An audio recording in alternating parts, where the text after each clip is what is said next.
नमस्कार दोस्तों, the learner point में आप सभी का स्वागत है। दोस्तों आज अपन करेंगे कक्षा 10 का पाठ 2 1206 से 1757 तक। पाठ 1 है दोस्तों, वो मैं पूरा करवा चुका। 3 वीडियो बने थे, उसमें आपने वो नहीं देखे हैं तो ऊपर प्ले लिस्ट में आपको लिंक मिल जाएगी, वहाँ से देख सकते हैं, नहीं तो आई बटन में लिंक मिल जाएगी, यहाँ से देखिए। तो चलिए दोस्तों, सबसे पहले मैं आपको एक ट्रिक बताता हूँ जो कि सल्तनत काल की है।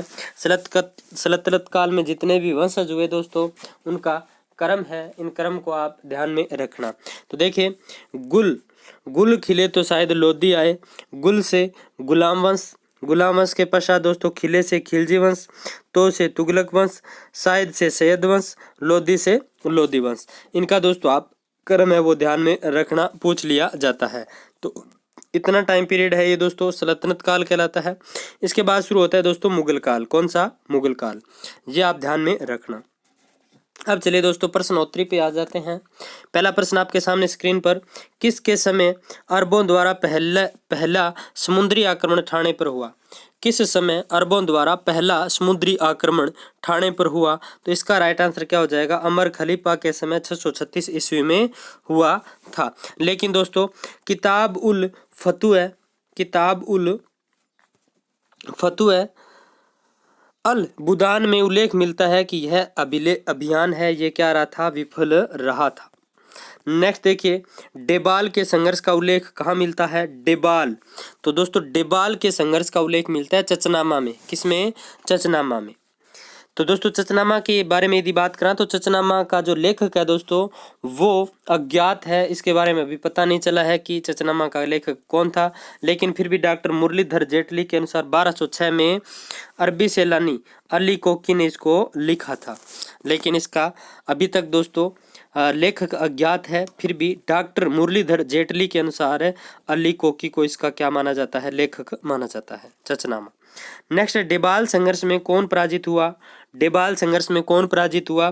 तो अरब सेना नायक मुदाइरा पराजित हुआ और मारा गया था। ठीक है, मुदाइरा पराजित हुआ और मारा गया। नेक्स्ट है, बाबा धूरी ने किस संघर्ष के बारे में लिखा कि महाभयंकर संघर्ष हुआ जैसा कभी नहीं सुना गया? तो देखिए दोस्तों 712 ईस्वी में मोहम्मद बिन कासिम व सिंध के राजा दाहिर के मध्य जो भयानक संघर्ष हुआ था उसके बारे में बाबा धूरी ने लिखा कि संघर्ष के बारे में लिखा कि महाभयंकर संघर्ष हुआ, ऐसा कभी ना तो देखा और ना ही सुना। नेक्स्ट है, सिंध का आक्रमण किसके मध्य हुआ? तो दोस्तों सिंध का आक्रमण मोहम्मद बिन कासिम और सिंध के राजा दाहिर के मध्य हुआ था 712 ईस्वी। देखिए दोस्तों इस युद्ध के बारे में यदि बात करें तो इस युद्ध में एक तीर संयोगवश हाथी पर सवार राजा के सीने में लगने से राजा की मृत्यु हो गई। इसके बाद भी राजकुमार जयसा व सम्राज्ञी रानीबाई किले की रक्षा के लिए डटे रहे। नेक्स्ट है, भारत में मुस्लिम राज्य की शुरुआत कब हुई? तो 1206 में दोस्तों कुतुबुद्दीन ऐबक ने दोस्तों 1206 में मुस्लिम राज्य की शुरुआत की थी। भारत में मुस्लिम साम्राज्य का या मुस्लिम सत्ता का वास्तविक संस्थापक दोस्तों कुतुबुद्दीन ऐबक को ही कहा जाता है। कुतुबुद्दीन दोस्तों गोरी का दास था, गोरी का गुलाम था दोस्तों। गोरी गौर प्रदेश का था। गोरी के कोई दोस्तों संतान नहीं थी।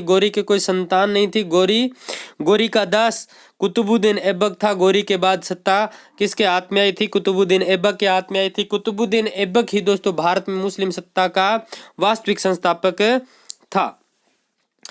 नेक्स्ट देखिए दोस्तों, लाख बख्शी किसे कहा जाता है? दोस्तों गोरी को लाख बख्शी कहा जाता है क्योंकि लाखों में दान करता था दोस्तों, लाख बख्शी कहते हैं दोस्तों कुतुबुद्दीन ऐबक गोरी के दास को, सॉरी मैंने गोरी बोल दिया था, गोरी के दास कुतुबुद्दीन ऐबक को लाख बख्शी कहा जाता है। ये लाखों में दान करता था दोस्तों।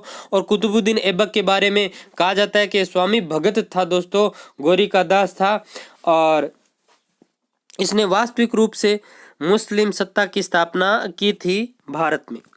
नेक्स्ट देखिए, कुतुबुद्दीन ऐबक को लाख बख्शी की उपाधि दी गई जिसका अर्थ है लाखों में दान देने वाला। ऐबक मोहम्मद गोरी का गुलाम था व इसने तराइन के द्वितीय युद्ध के पश्चात 1206 में गुलाम वंश की नींव रखी थी और इसे कुरान खां के नाम से भी जाना जाता है। और ऐसे पूछ लिया जाए भारत में गुलाम वंश या मुस्लिम सत्ता का वास्तविक संस्थापक कौन था, तो दोस्तों कुतुबुद्दीन ऐबक था।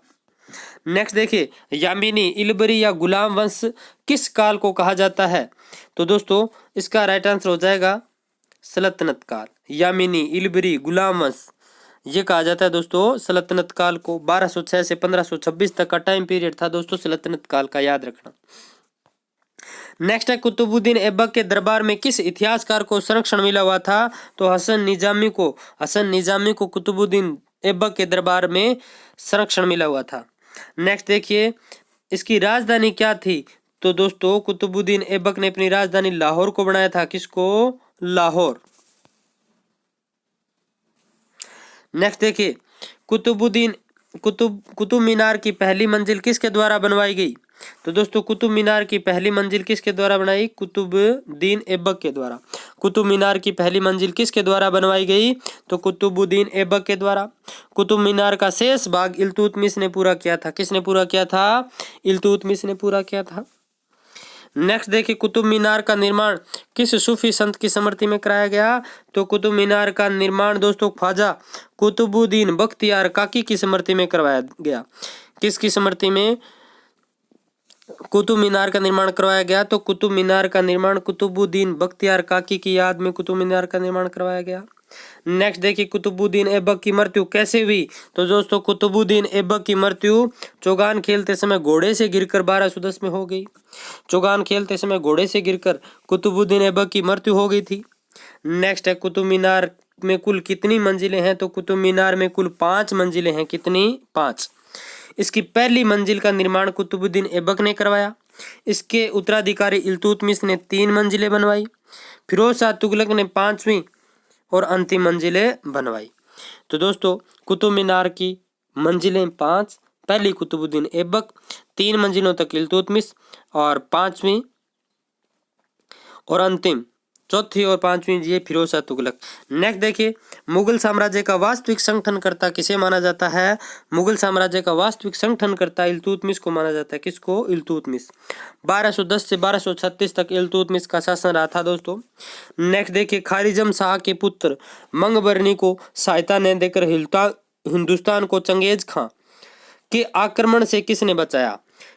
देखिए, खारिजम शाह के पुत्र मंगबरनी को सहायता न देकर हिंदुस्तान को चंगेज खां या मंगोल आक्रमण से बचाया था इल्तुतमिश ने। किसने? इल्तुतमिश। नेक्स्ट है, इल्तुतमिश के बारे में सत्य कथन है। 1226 में रणथंबोर जीता। 1233 में मालवा पर आक्रमण कर भिला के दुर्ग को जीता। ग्वालियर व जालोर पर भी अधिकार हो गया। तो ये सारे के सारे कथन दोस्तों इसके बारे में क्या है? सत्य है। नेक्स्ट है, रजिया कौन थी, तो दोस्तों रजिया थी इल्तुतमिश की बेटी। कौन थी? इल्तुतमिश की बेटी, जो अपने भाई रुकुनुद्दीन फिरोज शाह की हत्या करके उत्तराधिकारी बन गई थी इल्तुतमिश। नेक्स्ट देखिए, पहली महिला शासिका कौन थी, भारत की पहली महिला शासिका रजिया सुल्तान। नेक्स्ट है, रजिया सुल्तान ने अमीर अखूर किसे नियुक्त किया, रजिया सुल्तान ने अमीर अखूर होता है दोस्तों असोसाला का प्रधान। कौन होता है? असोसाला का प्रधान। मलिक जमालुद्दीन याकूत। और दोस्तों कहा जाता है इसे प्रेम करती थी रजिया सुल्तान। असबेनिया निवासी था ये अमीर अखूर। नेक्स्ट देखिए, मलिक जमालुद्दीन याकूत। नेक्स्ट देखिए, जलालुद्दीन याकूत की हत्या कब की गई, तो सरहिंद के शासक के विद्रोह को शांत करने के अभियान में याकूत की हत्या कर दी गई। नेक्स्ट देखिए, रजिया के बाद सत्ता संभालने वाले कौन थे, तो देखिए दोस्तों क्रम देखिए, 1240 से 1242 तक बैराम शाह, 1242 से 1246 तक मसूद शाह, 1246 से 1265 तक नासिरुद्दीन महमूद। और नासिरुद्दीन महमूद के पीछे वास्तविक बल गयासुद्दीन बलबन का था। किसका? गयासुद्दीन बलबन। नेक्स्ट है, उलुग खां किससे संबंधित था, उलुग खां किससे संबंधित था, तो दोस्तों उलुग खां है ये बलबन इल्तुतमिश के चहलगानी यानी चालीसा नामक तुर्क दासों में से एक था दोस्तों। चालीसा दल था, चालीसा दल बनाया था इल्तुतमिश ने। किसने बनाया था? इल्तुतमिश ने। इसे चहलगानी कहा जाता था दोस्तों। ये एक ऐसा दल था दोस्तों जिसके साथ इल्तुतमिश सारी की सारी गुप्त बातें शेयर करता था, शासन को कैसे चलाना चाहिए, कैसे क्या करना चाहिए। तो ये चालीसा दल था और उल्गू खां दोस्तों इसी का एक पार्ट था। नेक्स्ट देखिए, मंगोलों का सामना करने के लिए बलबन ने किस सैन्य विभाग का पुनर्गठन किया? तो दीवाने आरीज। कौन से? दीवाने आरीज का। नेक्स्ट है, सिजदा और पाबोस नामक प्रथा को दरबार में किसने शुरू किया? तो बलबन ने। सिजदा और पाबोस मतलब दोस्तों झुककर ऐसे प्रणाम करना, उसको सिजदा और पाबोस बोलते हैं। सिजदा व पाबोस प्रथा सम्राट के सम्मुख झुककर उसके आगे पैरों को चूमना सिजदा पाबोस कहलाता है। नेक्स्ट देखिए दोस्तों, किस तुर्की शासक ने लोहे तथा रक्त की नीति अपनाई? तो ये बलबन ने अपनाई थी दोस्तों। किसने? बलबन। इस नीति में पुरुषों को मार दिया जाता था व बच्चों को स्त्रियों का गुलाम बनाया जाता था। नेक्स्ट देखिए, किस तुर्की शासक ने, ये तो बता ही दिया दोस्तों, बलबन या उलुग। नेक्स्ट है, जलालुद्दीन खिलजी ने किसका वध करके स्वयं को सुल्तान घोषित किया? तो कयूमर्स का। 1290 में कयूमर्स का वध करके जलालुद्दीन खिलजी ने 1290 में खिलजी वंश की स्थापना कर दी थी। नेक्स्ट देखिए, खिलजी वंश का प्रथम शासक कौन था? तो जलालुद्दीन फिरोज खिलजी था। 1290 से 1296 तक इसने शासन किया। नेक्स्ट है, खिलजी वंश के किस शासक की हत्या उसके भतीजे व दामाद ने धोखे से की? तो जलालुद्दीन खिलजी। नेक्स्ट है, किस खिलजी शासक ने सिक्कों पर अपना नाम द्वितीय सिकंदर के रूप में लिखवाया था? तो वो था जलालुद्दीन खिलजी। नेक्स्ट है, अलाउद्दीन खिलजी ने किस राजा के खिलाफ सैन्य अभियान किया? तो इसका राइट आंसर हो जाएगा बघेला राजपूत राजा राय कर्णदेव। नेक्स्ट है, अलाउद्दीन ने रणथंभौर व चित्तौड़ दुर्ग पर कब आक्रमण किया व लूटा? तो 1301 में रणथंभौर और 1303 में चित्तौड़ पर आक्रमण किया था अलाउद्दीन खिलजी ने। नेक्स्ट है, किसकी सहायता से अलाउद्दीन दक्षिण भारत में प्रवेश कर सका? तो धर्मांतरित मुस्लिम सेनानायक मलिक काफूर, इसकी सहायता से दोस्तों अलाउद्दीन खिलजी दक्षिण भारत में प्रवेश कर सका। नेक्स्ट है, मलिक काफूर ने कहाँ कहाँ आक्रमण किए? तो दोस्तों मलिक काफूर ने कहाँ कहाँ आक्रमण किए? देवगिरी, होसल राज्य, पांड्य राज्य। नेक्स्ट है, अलाउद्दीन ने विद्रोह पर नियंत्रण के लिए कौन कौन से 4 आदेश जारी किए? तो ये देखिए दोस्तों, अमीर वर्ग की संपत्ति जब्त करना व खालसा भूमि को कृषि योग्य बनाकर राजस्व में वृद्धि करना। खालसा का मतलब होता है दोस्तों बंजर भूमि। नेक्स्ट है, दिल्ली में मद्य निषेध, गुप्तचर प्रणाली का गठन, अमीरों के परस्पर मेल मिलाप पर रोक लगाना। तो ये दोस्तों अपन ने 35 प्रश्न अब किए हैं, बाकी के प्रश्न करेंगे नेक्स्ट पार्ट 2 में जो आएगा कल। ये वीडियो आपको कैसा लगा मुझे कमेंट करके आप जरूर बताना।